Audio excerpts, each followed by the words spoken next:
You're watching Moontower Soccer's Story of the Week, where Landon Cottam and Jeremiah Bentley discuss this week's most important, consequential, and interesting Austin FC news. I'm coming from Rhode Island this week.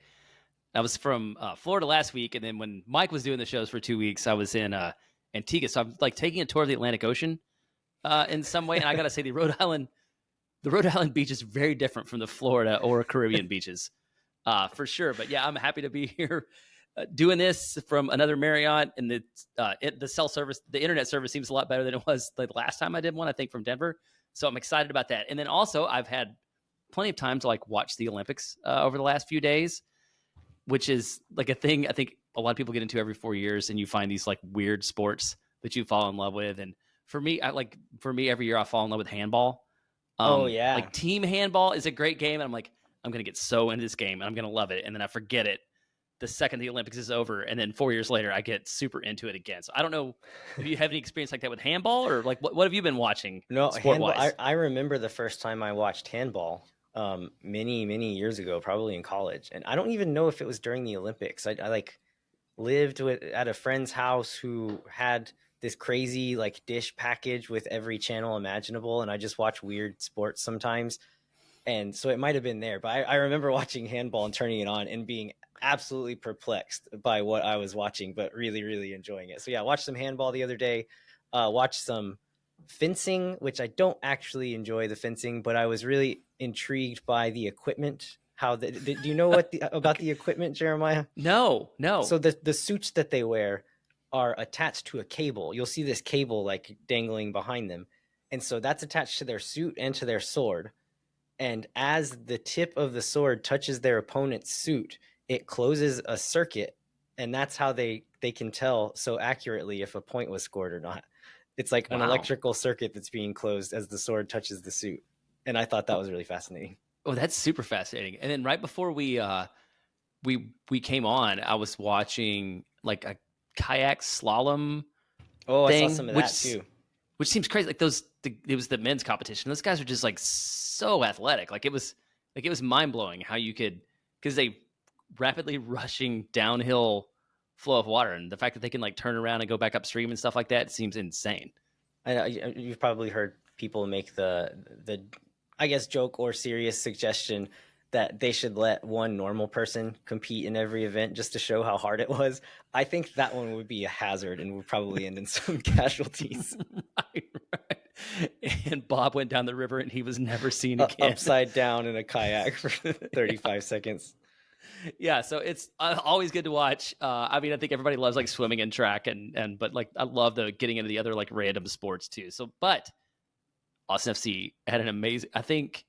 Well, we can tell on ourselves a little bit, I think, before we talk about this Pumas match. We spent the last week assuming that Austin was going to get knocked out in the group stage and figuring out how we were going to fill a month's worth of content, not having games to talk about.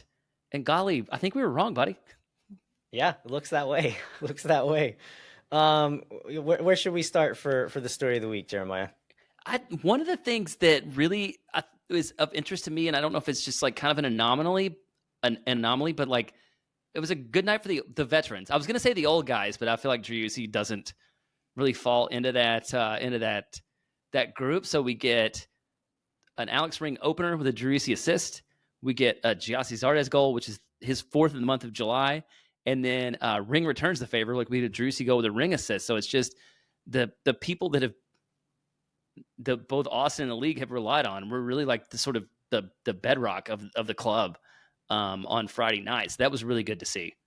Yeah, great to get contributions from whenever Alex Ring has a good game like that, it usually means good things for Austin FC. But Driussi, man, like that guy needed a win. He'd had a pretty bad little stretch. I think this was his first goal in 2 months. He got a red card. He had some games where we didn't even mention him except to say something bad about him. And so to see him come in to fight like he did in this game, to get the goal, to really contribute to the game without having to like force himself on it necessarily, that was really good to see. And I hope that is an omen for things moving forward. Yeah, and then I think back on the Ring point, the fact that he did good things and then didn't also give up a PK or get a red card or anything like that, like that's that's like almost an Alex Ring hat trick to this point, where Yeah. it was like it was just all upside. And then the Giassi Renaissance, I think, is great, and maybe it's not super sustainable. And I think Austin still needs another number 9, but to see him finally, almost 2 years in, gonna get on like a good run of form and score these kinds of goals, I think people have like know and expect from him, but like real like quality striker goals. Again, it's really great to see. Yeah. Let's talk a little bit about the two new guys, both of them getting starts in this game, which is great to see. Their games went a little differently from one another. Yeah, Bukhari, of course, being sent off in the first half. I think in the 32nd minute was when he gets his second yellow. Judging his performance up until then, I mean, he had a few little flashes of his abilities in his short run out. One thing that I would like to comment on is that he was clearly very engaged in the defensive game plan, which I love to see. Like checking his shoulders, making sure he's in the right position, passing guys off as he shifted positions. And it didn't always work out. Early on, Pumas gets a long distance shot that like just misses wide, and as soon as they see that the ball goes wide, Alex Ring and Brendan Heinzike both turn and are glaring daggers at him, yelling at him, telling him that he wasn't in the right position to block the entry pass in. And so he's not always getting it right, but I really love seeing a high dollar attacker be engaged in the defensive game plan that way. Dessler, he wasn't super involved in any of the major moments of the night, but I thought he was really, really good in his however many minutes he played. Yeah, same. I think he looked really solid. He's still learning the game, and he talked in the press conference today about sort of just like getting used to it and sort of the advantage of just getting thrown into the middle of the things, and you need to like play soccer and rely on your instincts. Yeah, and I think that excites me about his long-term potential, which you talked about last week. Before, is the fact that he was able to do that and be effective in the time that he was there. I guess we should also talk about just like how Austin played after they went down a man, and how it's kind of bizarre that they still not as much as which game was it that and against Dallas, where for a long stretch of the game after the red, we actually looked like the better team still. I don't know that we could say we outright looked like the better team in this one, but we're still very dangerous and scored pretty much right after going down to 10 men. So like, what is it about this team that like helps them thrive in this scenario?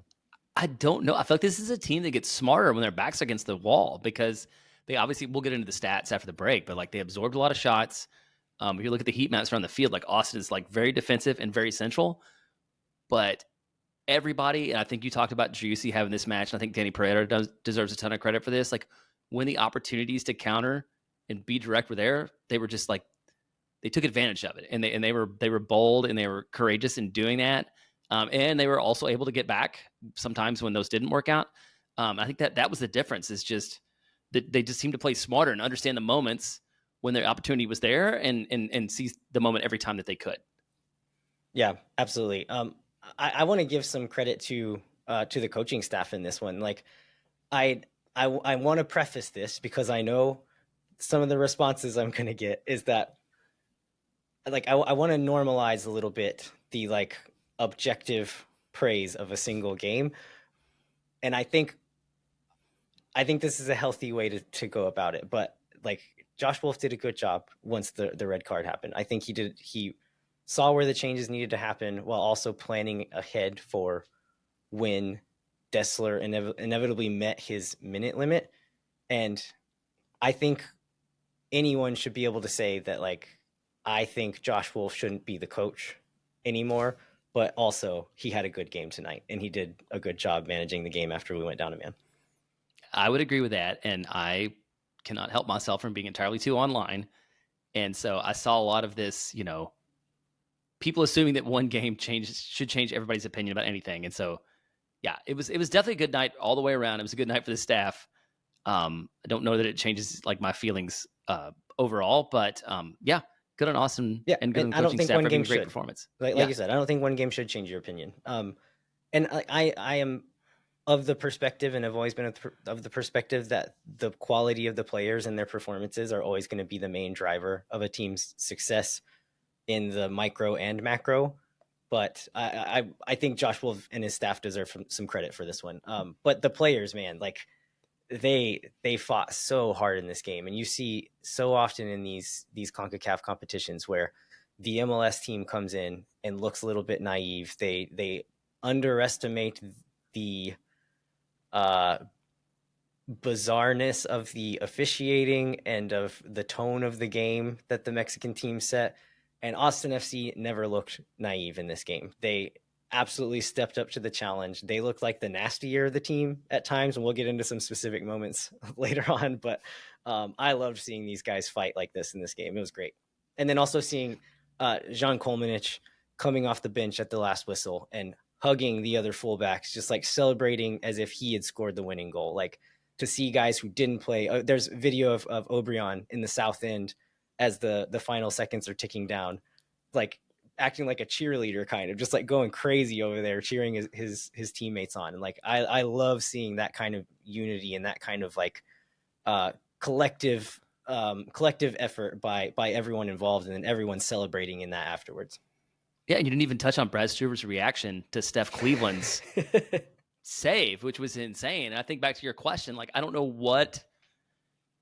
I mean, I guess it's like this team like has like collectively responds to adversity, and that's what makes them do that and cheer for each other. And like, I don't know how we bottle this up and apply it to a Wednesday night in Nashville or whatever, right? Like, why I don't really get why this team plays that way, but when they do and when they're all there for each other, like there's still something special. There's still something like a little bit 22 about this team when they're all collectively called together to rise to the occasion. Yeah. All right, well, let's take a quick break and we'll come back and discuss the rest of the match events, which there are quite a few notable ones to discuss. So hang tight. We'll be right back with more Moontower Soccer. If you like this video, you can listen to the full episode at moontowersoccer.com or wherever you get your podcasts.